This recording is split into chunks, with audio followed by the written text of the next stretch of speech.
ప్రసాద్ గారు,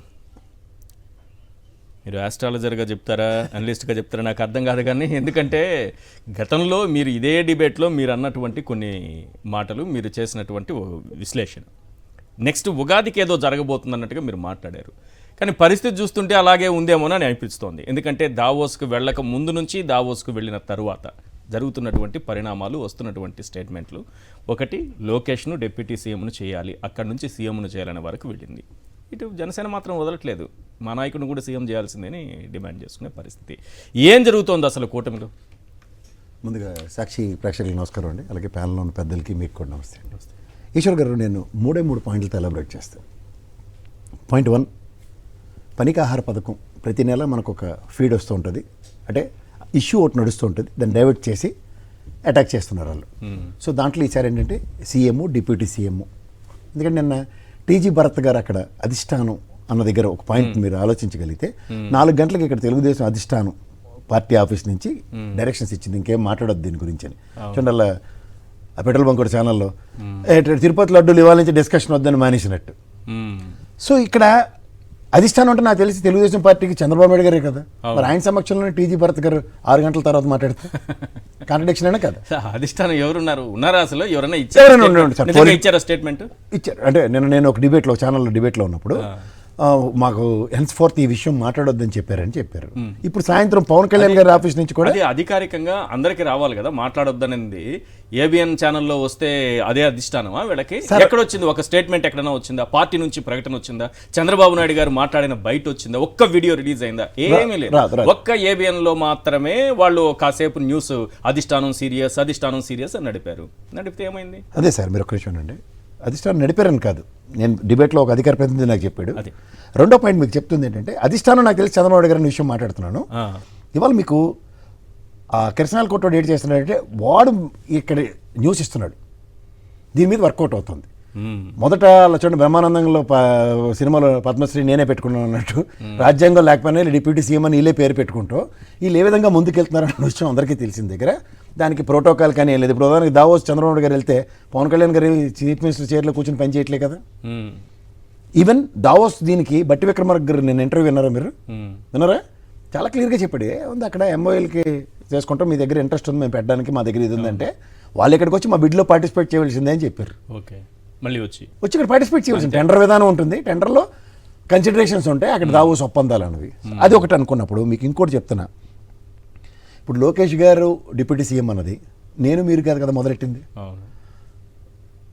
త్యాగశీలివమ్మ ధను అనే ఒక పాట వస్తుంది, దానికి ఫస్ట్ మహాసేన్ రాజేష్ ఆయన ఏంటి పి గన్నవరం టికెట్ వదులుకున్నందుకు లోకేష్ గారు మన్ననలు పొందాలి. రెండోది ఏంటి, పవన్ కళ్యాణ్ గారి గురించి టికెట్ వదులుకున్న వర్మ గారు మాట్లాడుతున్నారు.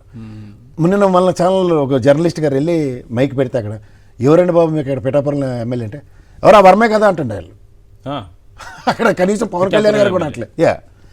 సో ఇంకా మూడోది వ్యక్తి ఎవరు, భార్య కోసం త్యాగం చేసిన శ్రీనివాసరెడ్డి గారు చంద్రబాబు గారి సమక్షంలోనే, చంద్రబాబు గారి సమక్షంలో మాట్లాడినా మీరు ఎందాక చెప్పినట్టు ఆయన నో రెస్పాన్స్, కనీసం గదమాయించలే. దీనికి మీరు ఒక సీనియర్ జర్నలిస్ట్గా ఒక్కసారి వెనక్కి వెళ్తే, ఎందుకంటే రామ్నాథ్ గారు కూడా ఉన్నారు, ఆయనకి కూడా తెలుసు చంద్రబాబు నాయుడు గారు ఈ మీడియా వ్యవస్థలన్నీ ఇప్పుడు వచ్చే కానీ సార్ ఆయన యాక్చువల్గా ఏంటంటే ఆయన అనుకుంటుంది ఏదైనా ప్రజల్లోకి ఫెయిలర్ వదులుతాడు ఫస్ట్. ఓకే, వచ్చి అది చర్చనీయాంశం అవుతున్నప్పుడు దాంట్లోంచి వచ్చే కాన్సిక్వెన్సెస్ రీడ్ చేసి దాన్ని అతనికి అనుగుణంగా ఉంటే ఒకలాగా, అనుగుణంగా లేకపోతే అక్కడికక్కడ సర్దేస్తారు. ఇక్కడ ఏంటంటే మీకు కాన్స్పిరసీ థియరీ, నేను మొదట చెప్పిన మూడో పాయింట్ ఏంటంటే, మీరు ప్రతిదీ ఒక డైవర్టింగ్ పాలిటిక్స్ నడుస్తుంది. 6 నెలల పొద్దుయింది, లడ్డూలు, కాదంబరి జత్వాని, బోట్లు తెరబడిపోయి ఈ చెత్తా చెదారం ఈ మధ్యలో ఇటు తిప్పి అటు తిప్పి లాస్ట్కి ఈ నెలకు వచ్చేసరికల్లా ఏమైందంటే అలా పేక తెగిపోయే పరిస్థితి వచ్చింది. ఏంటి, గౌరవ హోంశాఖ సంజీవ్ కుమార్ గారిని డెప్యుటేషన్ మీద పంపించింది అంటే తిరుపతిలో. ఎందుకంటే ఆ ఛానల్లో ఆయన చాలా బాగా చెప్పాడు ప్రవచనం, సానా దినాల యాది ఉంటుందని. సానా దినాల యాదిలో మొదటిది ఏంటంటే, టీటీడీ బోర్డు కాన్స్టిట్యూట్ అయిన 80 సంవత్సరాల చరిత్రలో ఎప్పుడు కేంద్ర ప్రభుత్వం ఇన్వాల్వ్మెంట్ రాలేదు, ఫస్ట్ టైం. రెండోది, ఇప్పటిదాకా ఇలాంటి అనూహ్య ఘటనలు ఎప్పుడు జరగలేదు, ఇంతమంది ప్రాణ బలిదానాలు జరగలేదు. ఇది ఎప్పుడైతే జరిగాయో చాలా దినాలు ఖచ్చితంగా గుర్తుంటుకుంటారు బిఆర్ నాయుడు టీటీడీ చైర్మన్ ఆధ్వర్యంలో మీరు ఎలగబెట్టిన దరిద్రానికి. రెండోది ఏంటంటే, all roads leads to Rome అన్నట్టు, ఎవరు సంజీవ్ కుమార్ గారు ఒక హోంశాఖ నుంచి వచ్చి ఎంక్వైరీకి వచ్చిన, లేదంటే గౌరవ ముఖ్యమంత్రి గారు ఇచ్చిన సింగిల్ జడ్జి ఎంక్వైరీ ఇచ్చిన, ఖచ్చితంగా ఇలాగా వేలు చూపించింది బీఆర్ నాయుడు సొంత పెత్తనం ఈ దైద్యానికి కారణం కర్త కర్మ క్రియాతన అని అవుతుంది. సో ఆబ్వియస్గా ఏమవుతుంది, 6 నెలలకు వరకుండా పూర్వ కుంభాలు అవన్నీ ఇచ్చి తీసుకెళ్ళిన పాపానికి బోర్డుని కాన్స్టిట్యూట్ని రద్దు చేసి పడేయాలి, ఎత్తి అవతల విసరాలి. దానికి ముందు ఏం చేయాలి, పాసిఫికేషన్. దానికన్నా ముందు ప్రజల్లో చర్చనీయాంశం ఏం చేశారు, మళ్ళీ పవన్ కళ్యాణ్ గారి దగ్గరికి వద్దాం. ఆయన పర్ఫెక్ట్గా ప్రజాస్వామ్యంలో ప్రజాప్రతినిధిగా ఆయన ఎన్నుకోబడిన తర్వాత ప్రజలకు జవాబుదారీతనం అని, ఇది మా ప్రభుత్వ విధానంలో తప్పు జరిగింది అని చేత క్షమించండి అన్నాడు. క్షమించండి అని వీళ్ళందరూ కూడా క్షమాపణ చెప్పమంటే వీళ్ళకి నెత్తి కళ్ళు మాటలు ఎలా ఉన్నాయో తెలుసు కదా, అది ఆయన నిర్ణయం, మా పార్టీ నిర్ణయం కాదని లోకేష్ గారు. తర్వాత ఈయన మామూలుగానే మెటమెట బ్యాచ్ కాబట్టి బీఆర్ నాయుడు మాట్లాడిన మాటలు చూస్తే నేను ఎందుకు చెప్పాలి, పోయిన ప్రాణాలకు వెళ్ళి చెప్పాలా, అలాంటి కొవ్వు పదార్థాలకు సంబంధించిన మాట. సో వీటిలన్నిటి పర్యవసనాలు మీరు గమనిస్తే ఏమైంది, లాస్ట్కి అని ఎన్ని తాసారాలు చేసి నెక్స్ట్ డే అన్ని పాసిఫికేషన్స్ అయ్యి పంచేంద్రియాలు మూసుకుని క్షమాపణ చెప్పారు లేదా.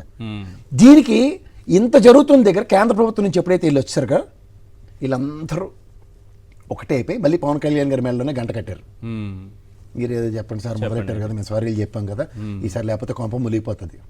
ఇప్పటికే వచ్చిన ఉపద్రవం మామూలుగా తిరుపతి లడ్డు విషయంలో ఒకసారి వచ్చింది, ఇప్పుడు ఇదే తిరుపతి ఇష్యూలో మళ్ళీ కేంద్ర ప్రభుత్వ ఇన్వాల్వ్మెంట్ ఉంటే ఇన్నాళ్ళు పట్టుకున్న రాష్ట్ర ప్రైడ్ సభకు నమస్కారం, మనం చెప్పిన అబద్ధాలు జస్టిఫై కావు. సో ఇవన్నిటికీ మూల కారణం ఏంటంటే డైవర్టింగ్ పాలిటిక్స్ సక్సెస్ అయ్యారు డిప్యూటీ సీఎం అని.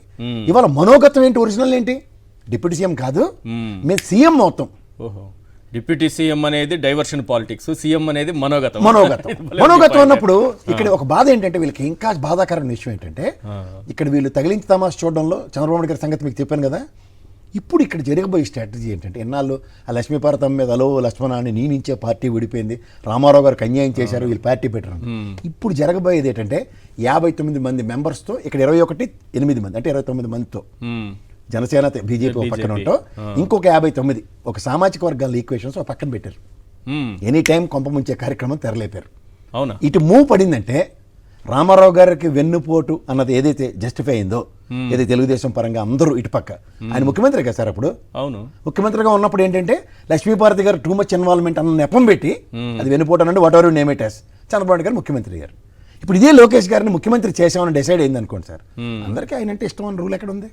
ఇక్కడ మాట్లాడిన వాళ్ళు ఎవరు, పొలిట్ బ్యూరోలో ఆనాటి దేవినేని ఉమ్మ గారి దయా దాక్షిణ్యాలతో ఎమ్మెల్సీ అయ్యి తర్వాత మంత్రి అయిన సోమిరెడ్డి లాంటి వీళ్ళెవరికి రాజకీయ ప్రస్థానం లేనప్పుడు ఏదో విధంగా లోకేష్ గారిని ప్రసన్నం చేసుకునే బ్యాచే మాట్లాడుతున్నారు. ఎందుకంటే మిగిలిన శలనా శతక కార్పొరేషన్ పదవుల కోసం. అర్జున్ రైస్ మాసేన్ రాజ్ గారు ఆ టికెట్ వదులుకున్న తర్వాత గౌరవప్రదమైన పదవి ఆయనకి అదే ఇవ్వాలి కదా, వీళ్ళతో ఫిలర్లు కొట్టేస్తున్నారు. ఏమీ జరగదు ఈ అడవడి కార్యక్రమంలో. ఫస్ట్ ఫీడ్బ్యాక్ బయటకు వచ్చేస్తారు. ఎందుకు వస్తారు, లోకేష్ గారిని ఇప్పుడు ఫ్రంట్ వెనక నుంచి నువ్వు కానీ అంటారు. కానీ అన్నప్పుడు ఏమవుతుంది, పార్టీలో 134 ఉంది. సో మళ్ళీ పవన్ కళ్యాణ్ గారు మూవ్ ఎన్టీఆర్ పీరియడ్ లో చూసిందే చూడాల్సి వస్తుంది. అది ఇప్పుడు ఇన్నాళ్ళు లక్ష్మీపార్వతి గారు పేకల మీద ఉన్న భారం అతి దగ్గరలో దిగబోతుంది.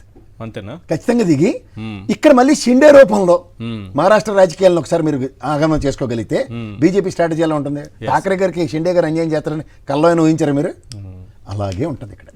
ఒక అడుగు మీరు ఇటు నుంచి వేస్తే చెస్ కాయిన్ లో అట్నుంచి వాళ్ళు మూవ్ చేయడానికి రెడీగా ఉన్నారు. సో ఉన్నప్పుడు ఏమవుతుందంటే అడగొచ్చు చాలా మంది ఇక్కడ 59 వాళ్ళ దగ్గర ఉన్న 29 కలిపితే ఎంత అని. ఎంత 59 29 84 88 88కి ఇంకా తక్కువ ఉందని కాగల కార్యాలకు అందరూ తీరుస్తారు. సో అంచేత ఏంటంటే నువ్వు ఇటుపక్క అన్నప్పుడు 21 ఉంది పవన్ కళ్యాణ్ గారి దగ్గర, 8 బీజేపీకి ఉన్నాయి అన్న దగ్గర ఇవాళ విష్ణుకుమార్ రాజు గారు వైజాగ్ స్టీల్ ప్లాంట్ వేదికగా మాట్లాడింది నాకన్నా కొండరాజు బాగా చెప్తాడు.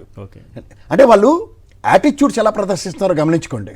యాజ్ ఇఫ్ మా వల్లనే మనం ఇన్నాళ్ళు వీఆర్ లివింగ్ ఇన్ ఇల్యూజన్ ఏంటి, చంద్రబాబు నాయుడు గారు అనే 16-18 సీట్లతోనే కేంద్ర ప్రభుత్వం ఉంది అన్న దగ్గర వాళ్ళు ఎప్పుడైతే 11,440 కోట్ల ప్యాకేజ్ ఇండియన్ ఎయిర్లైన్స్కి ఇచ్చినట్టు ఇచ్చి కూడా ఆ దబాయింపు ధోరణి ఒకసారి విష్ణుకుమార్ రాజు మాటల నుంచి గమనించగలిగితే ఎవరు కార్యక్రమాన్ని రక్తి కట్టించుకోవడానికి ప్రయత్నిస్తుంటే అట్నుంచి ప్రొయాక్టివ్నెస్ ఎలా ఉందో ఒకసారి గమనించుకోమనండి.